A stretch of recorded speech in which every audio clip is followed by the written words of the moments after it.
welcome back. My name is Jesus, and today I'm going to be talking to you about security. So if you've talked to me before and we've talked about personal finances, I've always recommended credit freeze. So how does it work? Well, we're going to talk about it today. The reason that we're going to talk about it is because the National Public Data breach kept on popping up in my feed. So we're going to talk about security and how credit freeze can help and all the other things that you can do to protect yourself. So let's get to it. This breach is considered the biggest breach in history just because of the amount of people that were affected by it. It was 2.7 billion records. Even with duplicates and errors, we're still considering having hundred millions of people that were affected by this breach. Considering there are about 345 million Americans, we're talking about a pretty big chunk.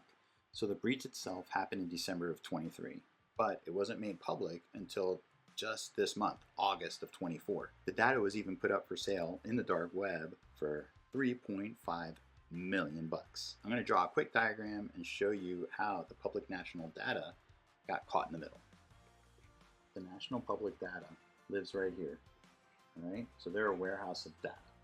So what they have is they have their customers, and their customers do like employee screenings, tenant screenings. They also do ID verifications and fraud prevention. So these are like services that this company offers to these people, right? Where do they get their information? Well, they actually grab this stuff from public records housed in the county and things like that. Then there's the courthouses. So there's databases for the courthouses, so court records. And then there's state and national databases. So all these databases, all this information is actually fed into them, and then they offer this to their customers. Well, the hack happened right here, and this is where they hacked all those records. So again, they hacked about 2.7 billion records, and then they were actually trying to sell them for a cool 3.5 million bucks. While these records are still out there in the dark web, they're still trying to figure out this impact. But there's a couple of things that you can do in order to protect yourself, and that's what we're going to be covering. So if you think this data breach is the only one, you're mistaken. There are several breaches that actually have occurred in history. This just happens to be the biggest one with those 2.7 billion records, even though there's duplicates and erroneous records in there. Let's see some of the highlights of some of the other ones that have been showing up. All right, so let's go through some of these highlights. So Yahoo was cracked on 2013 to 2016. 3 billion user accounts were exposed. They stole names, emails, phone numbers, birthdays, passwords, calendars. This real estate wealth network, 1.5 billion records leaked with everything from obituary information, bankruptcy information, mortgage information, court judgments, property taxes. First American Corporation was hacked in 2019 with 885 million files leaked. Statements, mortgage documents, wire transfers, receipts, driver's license. LinkedIn was hacked in 21. 700 million records were hacked. Then we got Adult Finder, 412 million, including emails from government and military officials, username and passwords, IP addresses, browser information. Marriott got hacked. How many was that? 500 million guests, passport numbers, emails, home addresses, date of births, genders, all of this stuff. Adobe was hacked in 2013 with 38 million credit card numbers that were hacked. eBay in 2014 with 145 million users with full name, addresses, emails, phone numbers, date of births. Equifax, which is one of the biggest, well, one of the 3 credit bureaus. Target, 41 million records. Capital One, 100 million user records with name, addresses, credit scores, account balance, social security numbers, social security numbers. That's the big thing. Cash App was hacked in 2022 with 8.2 million, and this included everything from stock trading activities, customer names, brokerages. So it's pretty intense on how many things were hacked recently, and those are just only the highlights. This one just happens to be the biggest one. So hopefully that was a big eye-opener, and hopefully you'll take security a little bit more seriously and credit freeze, and we'll talk about some other things that you can do to protect yourself. So let's get started with that part. So what can you do about the breach? I have a couple of suggestions. So number one is to get free credit reports. The Federal Trade Commission gives the right to everyone to get access to the credit reports on 3 credit bureaus. So there's 3 credit bureaus: Equifax, Experian, and TransUnion. Because the Federal Trade Commission said that you are allowed to get a free credit report every 12 months. My suggestion would be to stagger them. I would take a whole year and divide it into quarters like this. So this is January, February, March, April, May, June, July, August, September, October, November, December. And I would grab each one of these and do it differently, right? So I'd grab Equifax and order it for that quarter, for this quarter, and then for this quarter. I guess they're not called quarters because they're divided in thirds. So you're basically just dividing the year into threes, and you're getting a free credit report every 4 months. So that's a pretty cool trick that you can do in order to get your free credit report. In order for you to get your free credit report, there's only one site that you need to go to, and it's called annualcreditreport.com. That's it. Only go to this website. You get a free credit report. I'll put some information down on the links. So the second thing that I like to do is use strong passwords. So in order for this to be successful, it would be great for you to utilize a password manager.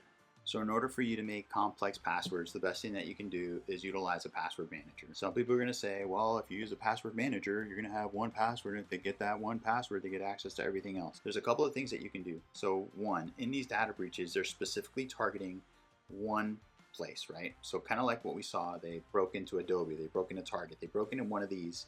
And if you use the same password in multiple sites, then that becomes a problem, because then they can utilize that same username, which is usually your email, or some username that you usually use in every other institution, and that same password can work on all these other different sites, which makes it extremely dangerous. That's why if you use a password manager, you'll have different passwords for every single one of the sites that you visit. It's actually good for you to use it just because the password manager reminds you to change your password. The other thing is the password manager does have a master password, but don't just stop there. Use dual factor authentication. Try not to use the dual factor authentication where it sends a text message to your phone, because right now criminals are actually cloning cell phones, and that way that text message actually gets to a cloned phone of yours, and they can actually see the text code. And if they have the username and password, they can actually get your codes, right?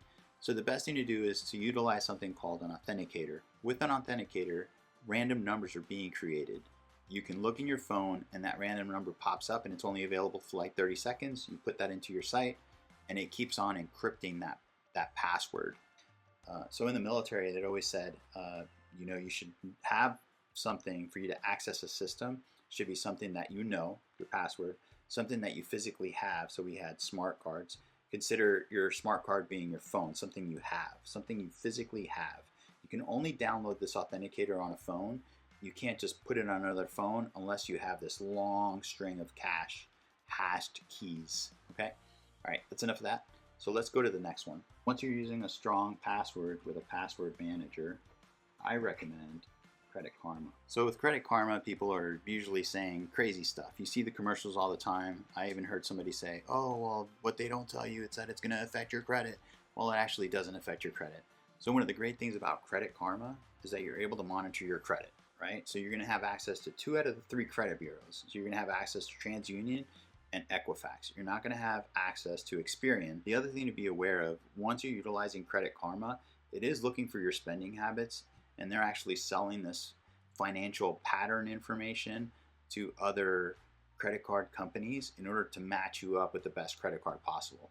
But for me, I think looking at my spending habits is a good compromise if I'm gonna get a good deal on balance transfers or low APRs or something like that. All right, so let's move on to the next thing. This is the last step for you to really protect yourself.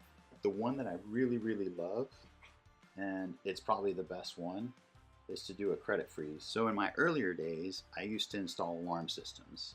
And alarm systems were great, but I always kind of just wondered, like, you're just gonna get that information after somebody breaks into your house, and that's pretty late. But as I was installing security systems around, people would come up to my truck and knock on the truck and go, hey, can I have one of your stickers, or can I have one of your posts that say, ADT or SecurityLink? I was working for SecurityLink at the time. But any alarm company, that's like the first sign of preventing somebody from intruding into your house. The second part is locking the door. If your door is unlocked, somebody can just walk right in. That's what Credit Freeze does. Credit Freeze actually locks the front door of your credit file. you're going to have to go through all three credit bureaus, Experian, Equifax, and TransUnion, and lock up those credit files. I'll put something in the descriptions on where to go, especially for this annual credit report, and then also where to go to lock up all the three credit reports in all three credit bureaus. One thing also to keep in mind, if you have kids, this is probably the best thing for you to do is to lock up their credit report. Remember, when you have a child, you're really not looking at their credit report because they don't have any credit cards. But this is perfect for people because then they have a name, they have a number, all they got to do is forge that date of birth and they can trash your kid's credit report. So it's good to just go in and do a credit freeze also for your kids, and that way when they get older and they're 18 or 21 and they get their first credit card, they're not in for a rude awakening. All right guys, that's it for today. Stay safe out there and we'll see you the next time.